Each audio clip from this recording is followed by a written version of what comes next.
Now, there are questions over colleges, and particularly those in cities. First Lady Michelle Obama today delivering a commencement address at what is the largest urban public university in the country today. She'll be in New York at City College, and it's a college that's been hit by some steep budget cuts. There was even a report of overcrowded classes, and believe it or not, students, according to this report, having to bring their own toilet paper in, which, geez.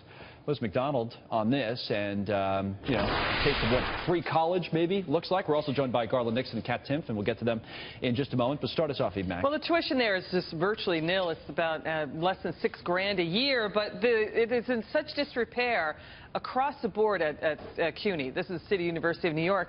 That basically there's certain divisions, including the engineering school, they could lose their accreditation. So is this what happens when you have a college system that is virtually free? So here's what's going on, the backstory. Administrative bloat. A lot of administrators in the system. In fact, Governor Cuomo, one of his top aides, sent a letter saying the 50 top paid New York State workers, 15 of them are at CUNY. As college at the school. The top 50, professors? and the top 50, in that top 50, there are former CUNY workers, including the former chancellor, who still is getting $500,000 a year, even though he doesn't work there anymore.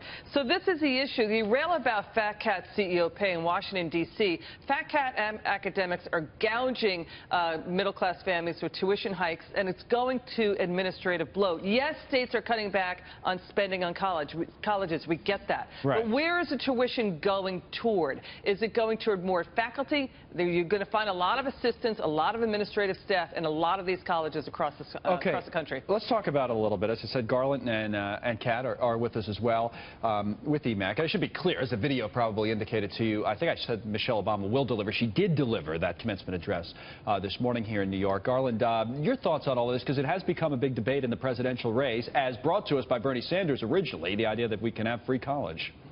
Yeah, and I think the issue here is, where are our priorities? Do we spend, you know, the $100 billion that we're currently spending on nuclear submarines, certainly knowing that ISIS is not going to be going after any nuclear submarines with a diver and a strap-on bomb?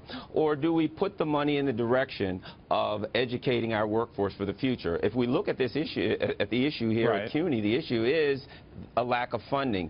We're backing off of the funding. I think it's just a priority issue. I think part of it is what we want to buy.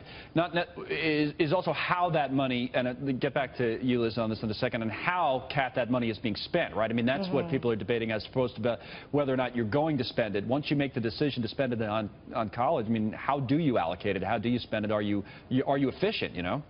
Right. There's absolutely no incentive to be efficient with free money. And also, when something becomes free or cheap, the demand for it increases, and we can see that the school already can't meet the current demand.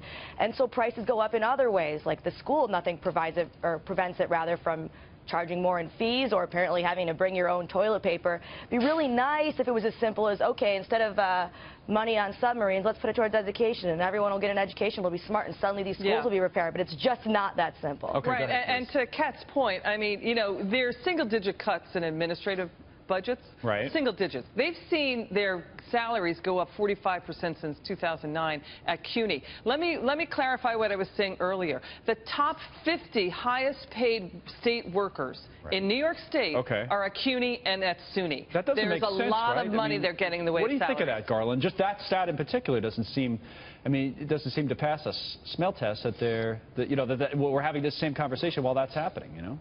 Right. Well, here's the other part, too. I mean, we have to compare that to what are people making at universities today. Do we have one particular university where we pay people so little that we're not able to put an adequate staff together? The prices of everything, the price of everything is going up, but the reality is they lost almost 20% of their funding. And I think what we're talking about here is an issue of reduced funding. Louisiana, they had, what, 70–80% of reduction in funding, and that's what you're going to see. Is it more than that, Liz? Is it more than just reduced funding? It is. He's right. That is the state spending, there's been cutbacks at colleges. But, you know, it's the colleges themselves.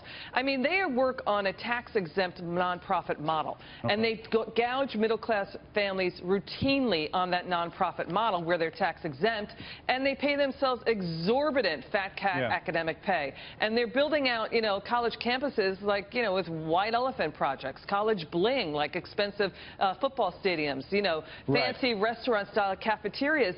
We just need to rethink the business model of the university system. Fair, a little off the subject, but in most states, it would be the college football coach or basketball coach who's the highest-paid state employee. We just don't have those types of colleges here in New York, like the University of Michigan, say, or these other places. Right, good point. Where they, you know, they make a few $million bucks and nobody else is making it. Now, let me end it this way, Kat. What should be our goal here as we look at these public colleges, state colleges? Are we trying to make them free? I mean, what should we be trying to do?